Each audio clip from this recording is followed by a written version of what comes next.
ರೇಖಚಿತ್ರಂ. ಇದರಲ್ಲಿ ಆಸಿಫ್ ಅಲಿ, ಅನಸ್ವರ ರಾಜನ್ ಮುಖ್ಯ ಪಾತ್ರಗಳಲ್ಲಿ ಕಾಣಿಸ್ಕೊಂಡಿದ್ದಾರೆ. ಇದು ಜನವರಿ 9ನೇ ತಾರೀಕು ಥಿಯೇಟರ್ನಲ್ಲಿ ರಿಲೀಸ್ ಆಗಿ ತುಂಬಾ ಸೌಂಡ್ ಮಾಡಿತ್ತು.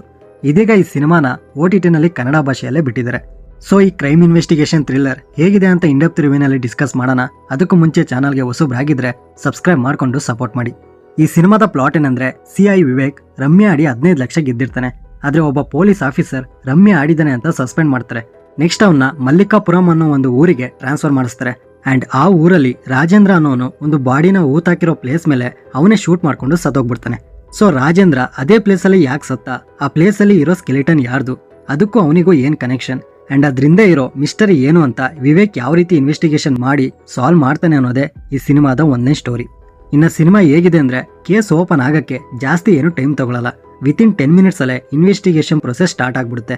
ಅಂಡ್ ಇಡೀ ಸಿನಿಮಾ ರೇಖಾ ಅನ್ನೋ ಒಂದು ಹುಡುಗಿ ಸುತ್ತಾನೆ ಸುತ್ತುತ್ತೆ. ನಮಗೆ through out the movie engaging ಆಗಿ ಇಡೋದು ಅಂದ್ರೆ, ಪ್ರತಿ ಸೀನ್ಸ್ ಅಲ್ಲೂ ಏನಾದ್ರೂ ಒಂದು ಹೊಸ ವಿಷಯಗಳನ್ನ ಅಂಡ್ ಕ್ಯಾರೆಕ್ಟರ್ಸ್ ಗಳನ್ನ ರಿವೀಲ್ ಮಾಡ್ತಾರೆ. ಈ ಎಲಿಮೆಂಟ್ಸ್ ಗಳು ತುಂಬಾ ಇಂಟ್ರೆಸ್ಟಿಂಗ್ ಆಗಿ ಇನ್ವೆಸ್ಟಿಗೇಷನ್ ಪ್ರೊಸೆಸ್ ಅಲ್ಲಿ ತಿಳ್ಕೊಂತ ಹೋಗ್ತೀರಾ. ಅಂಡ್ ಜೊತೆಗೆ ಕಥೆನ ಬರ್ಕೊಂಡಿರೋ ರೀತಿ, ಮಿಸ್ಟರಿ ಅಂಡ್ ಕ್ರೈಮ್ ಎರಡನ್ನೂ ಬ್ಲೆಂಡ್ ಮಾಡಿ ಒಂದು ಸಾಲಿಡ್ ಸ್ಕ್ರೀನ್ ಪ್ಲೇನ ಎಕ್ಸಿಕ್ಯೂಟ್ ಮಾಡಿದ್ದಾರೆ. ಇದರಿಂದ ಮೂವಿ ಮುಗಿಯೋದೇ ಗೊತ್ತಾಗಲ್ಲ. ನಾನ್ ಸ್ಟಾಪ್ ಇವೆಲ್ಲ ಎಲಿಮೆಂಟ್ಸ್ಗಳು ನಿಮ್ಮನ್ನ ಫೋಕಸ್ ಆಗಿ ನೋಡೋ ತರ ಮಾಡುತ್ತೆ. ಇನ್ನು 1865 ಮತ್ತೆ ಪ್ರೆಸೆಂಟ್ ಅಲ್ಲಿ ನಡೆಯೋ ಪ್ರೊಸೀಜರ್ ಎರಡನ್ನೂ ಅಟ್ ಎ ಟೈಮ್ ಸಿಂಕ್ ಮಾಡ್ತಾ ಇನ್ವೆಸ್ಟಿಗೇಷನ್ ಮಾಡ್ತಾರೆ. ಅದು ಚೆನ್ನಾಗಿ ವರ್ಕ್ ಆಯ್ತು. ಅಂಡ್ ಮಧ್ಯ ಕೆಲವೊಂದು ಸಿಚುವೇಶನ್ ನ ಈಸಿಯಾಗಿ ಪ್ರಿಡಿಕ್ಟ್ ಮಾಡಬಹುದು. ಎಕ್ಸಾಂಪಲ್, ಕೇಸ್ ಕೈ ತಪ್ಪೋಗೋ ತರ ಮಾಡೋದಾಗ್ಲಿ, ಅದಾದ್ಮೇಲೆ ಸೀಕ್ರೆಟ್ ಆಗಿ ಕೇಸ್ ನ ಸಾಲ್ವ್ ಮಾಡುವಂತದ್ದಾಗಿರ್ಬೋದು.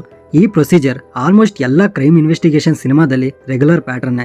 ಬಟ್ ಆ ಇನ್ವೆಸ್ಟಿಗೇಷನ್ ಪ್ರೊಸೆಸ್ ಏನಿರುತ್ತೆ ಅದನ್ನ ಯಾವ ತರ ಸಾಲ್ವ್ ಮಾಡ್ತಾರೆ ಅನ್ನೋದೇ ತುಂಬಾ ಇಂಪಾರ್ಟೆಂಟ್ ಪಾಯಿಂಟ್ ಆಗಿರುತ್ತೆ. ಅದನ್ನ ಸಿನಿಮಾ ಟೀಮ್ ಚೆನ್ನಾಗಿ ಹ್ಯಾಂಡಲ್ ಮಾಡಿದ್ದಾರೆ. ಇನ್ನ ಕ್ಯೂರಿಯಾಸಿಟಿ ಅಂಡ್ ಮಿಸ್ಟರಿ ಮಾತ್ರ ಎಲ್ಲೂ ಕಡಿಮೆ ಆಗಕ್ಕೆ ಬಿಡಲ್ಲ. ಫಸ್ಟ್ ಅಂಡ್ ಸೆಕೆಂಡ್ ಹಾಫ್ ಎರಡು ರೋಲರ್ ಕೋಸ್ಟರ್ ತರ ಈ ಕ್ಯೂರಿಯಾಸಿಟಿ ಅಂಡ್ ಮಿಸ್ಟರಿನ ಹಾಗೆ ಮೇಂಟೈನ್ ಮಾಡುತ್ತೆ. ನೆಕ್ಸ್ಟ್ ಟ್ವಿಸ್ಟ್ ಅಂಡ್ ಟರ್ನ್ಸ್ ಗಳು ಡೀಸೆಂಟ್ ಆಗಿತ್ತು. ಕ್ಲೈಮ್ಯಾಕ್ಸ್ ಅಲ್ಲಿ ಇನ್ನೂ ಬೇರೆ ತರ ಟ್ವಿಸ್ಟ್ ಕೊಡಬಹುದಿತ್ತು, ಬಾಡಿ ಎಕ್ಸ್ಚೇಂಜ್ ಕ್ಯಾರೆಕ್ಟರ್ಸ್ ತರ. ಬಟ್ ಇರೋದ್ರಲ್ಲಿ ಡೀಸೆಂಟ್ ಅನ್ನಿಸ್ತು. Next performances wise Vivek character ಮಾಡಿರೋ ಆಸಿಫ್ ಅಲಿ ಪಕ್ಕಾ ಪೊಲೀಸ್ ಆಫೀಸರ್ ತರನೇ ಆಕ್ಟ್ ಮಾಡಿದ್ದಾರೆ. ಇನ್ನು ಅನಸ್ವರ ರಾಜನ್ ಅವರ ಪರ್ಫಾರ್ಮೆನ್ಸ್ ಚೆನ್ನಾಗಿತ್ತು. ಅಂಡ್ ಮಿಕ್ಕಿದ ಆಕ್ಟರ್ಸ್ ಗಳ ಪರ್ಫಾರ್ಮೆನ್ಸ್ ಅವರವರಿಗೆ ಕೊಟ್ಟಿರೋ ಪಾತ್ರನ ಚೆನ್ನಾಗಿ ಮಾಡಿದ್ದಾರೆ. ಅಂಡ್ ಈ ಟೆಕ್ನಿಕಲ್ ವಿಷಯಕ್ಕೆ ಬರೋದಾದ್ರೆ, cinematography, lighting and sound design ಒಳ್ಳೆ ಮಿಸ್ಟರಿ ಫೀಲ್ ನ ಬರ್ಸುತ್ತೆ. ಆ ತರ ಕ್ಯಾಪ್ಚರ್ ಮಾಡಿದ್ದಾರೆ. ಜೊತೆಗೆ ಎಡಿಟಿಂಗ್ ಕೂಡ ತುಂಬಾ ಚೆನ್ನಾಗಿತ್ತು. And back ground score perfect timing ಅಲ್ಲಿ ಪ್ಲೇಸ್ ಮಾಡಿದ್ದಾರೆ. ಜೊತೆಗೆ ಮೂವಿ ಪೂರ್ತಿ ಇರುತ್ತೆ. ಇದರಿಂದ ಟೆನ್ಷನ್ ಅಂಡ್ ಕ್ಯೂರಿಯಾಸಿಟಿನ ಬಿಲ್ಡ್ ಮಾಡಿಸ್ತಾನೆ ಇರುತ್ತೆ. ಸೊ ಓವರ್ ಆಲ್ ಒಂದೊಳ್ಳೆ ಕ್ರೈಮ್ ಇನ್ವೆಸ್ಟಿಗೇಷನ್ ಥ್ರಿಲ್ಲರ್. ಬೋರ್ ಆಗ್ಲಿ, ಲ್ಯಾಗ್ ಆಗ್ಲಿ, ಅನ್ವಾಂಟೆಡ್ ಸೀನ್ಸ್ ಗಳಾಗ್ಲಿ ಏನೂ ಇರಲ್ಲ. ಪಾಯಿಂಟ್ ಟು ಪಾಯಿಂಟ್ ಪ್ರೊಸೀಡಿಂಗ್ಸ್ ಇರುತ್ತೆ. ಅಂಡ್ ಮಸ್ಟ್ ವಾಚ್ ಸಿನಿಮಾ, ಯಾರು ಮಿಸ್ ಮಾಡಬೇಡಿ. ಅಡಲ್ಟ್ ಕಂಟೆಂಟ್ ಏನೂ ಇರಲ್ಲ, ಫ್ಯಾಮಿಲಿ ಜೊತೆಲೂ ಆರಾಮಾಗಿ ನೋಡ್ಬೋದು. ಅಂಡ್ ಈ ಸಿನಿಮಾ ನಿಮಗೆ ಸೋನಿ ಲಿವ್ ನಲ್ಲಿ ಕನ್ನಡ ಭಾಷೆಯಲ್ಲೇ ಸಿಗುತ್ತೆ. ಈವನ್ ಡಬ್ಬಿಂಗ್ ಕೂಡ ತುಂಬಾ ಚೆನ್ನಾಗಿದೆ. ಇದಕ್ಕೆ ನಾನು ಕೊಡೋ ರೇಟಿಂಗ್ 10ಗೆ 8. ಆಲ್ರೆಡಿ ನೀವೇನಾದ್ರೂ ಈ ಸಿನಿಮಾನ ನೋಡಿದ್ರೆ ನಿಮಗೆ ಯಾವ ರೀತಿ ಎಕ್ಸ್ಪೀರಿಯನ್ಸ್ ಕೊಡ್ತು ಅಂತ ಕಮೆಂಟ್ ಬಾಕ್ಸ್ ಅಲ್ಲಿ ತಪ್ಪದೆ ತಿಳಿಸಿ.